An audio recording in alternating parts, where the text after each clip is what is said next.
So we did a project on social networking for Indiana Watershed resources.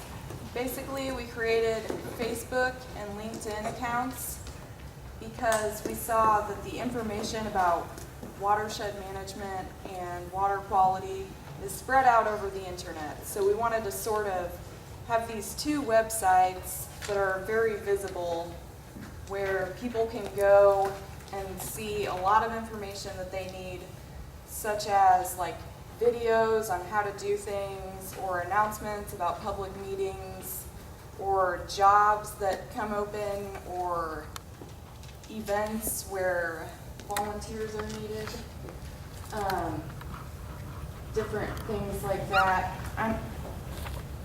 There's really a lot of potential for both of these websites. You can, I did the LinkedIn account, and so basically I'll just go through these few slides of the account. This is the front page, so any kinds of announcements or jobs or anything that's posted will show up right here. And I mean, it's really pretty simple. I got that picture off the internet. I'm probably going to change it at some point to something less generic. And then we got permission to use the IWLA logo and the name. So that sort of keeps everything together. And then if you go to the next one, this shows like the different tabs. You have discussions. I haven't really posted that much stuff in here. Discussions and promotions, I don't even know what that is. Jobs, and then you can look at the other members that are there, or you can search through the website.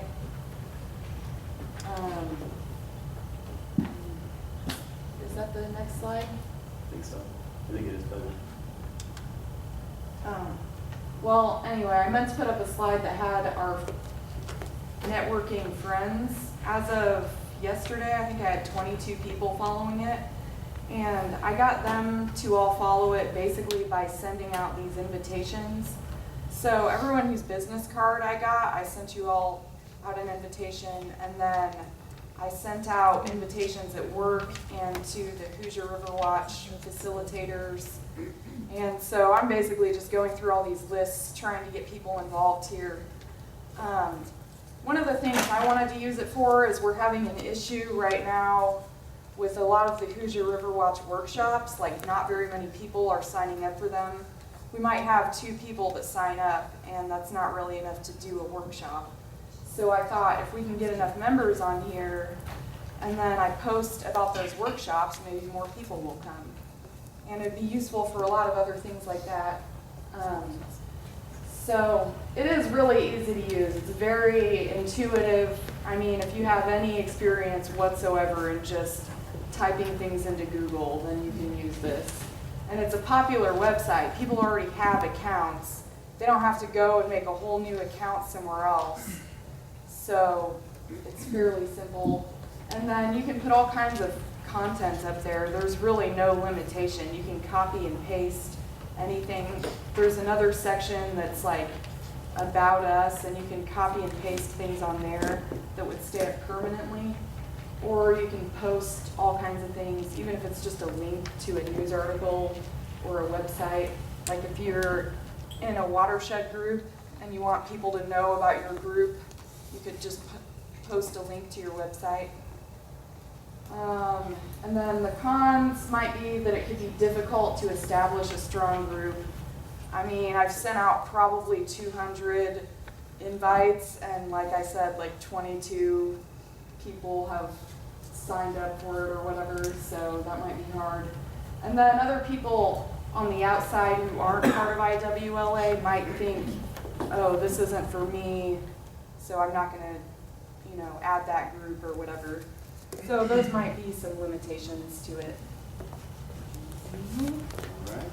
So I did the Facebook page, and one of the things that we thought about doing both of these sites was important is that LinkedIn is somewhat of a professional network, whereas Facebook is pretty much open to anyone, and there's lots of different kinds of people who use it. I started Facebook like a lot of people to connect with your old friends and so on, but this slide's pretty funny because it does notify you about someone's birthday. Like, oh crap, you should have sent them something. So anyway, I'm just going to kind of go through what a Facebook page administrator's site looks like versus what a normal website would look like. So I wanted to do this. I wanted to do the Facebook page. I had some experience with this with part of another organization that I'm with called Green for Article, and our site's been really successful for us. So I thought this would be a really good way to keep the current and past IWLA people to stay together and stay in discussion with each other.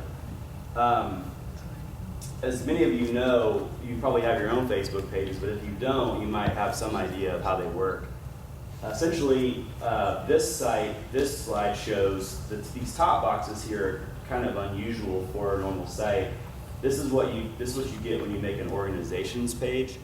There's ways of managing it differently than a normal personal page. So the top box up here where it says notifications talks about all the different things and activities that are going on your page, and it lets you know that at a glance, how many people are looking at it, how many friends you have, who your new members are, and so on. The box right below that to the left with the thumbs up, that's a way to promote your page and get it out and be at the top of people's news wall, if you would call it, or whatever. And then, so by clicking on that button, there's a bunch of different options for, you can even pay a small amount of money to get that at the top of their newsreel. You insert contacts from your Yahoo account or whatever you have, all integrated in there, and that then sends out invitations to people.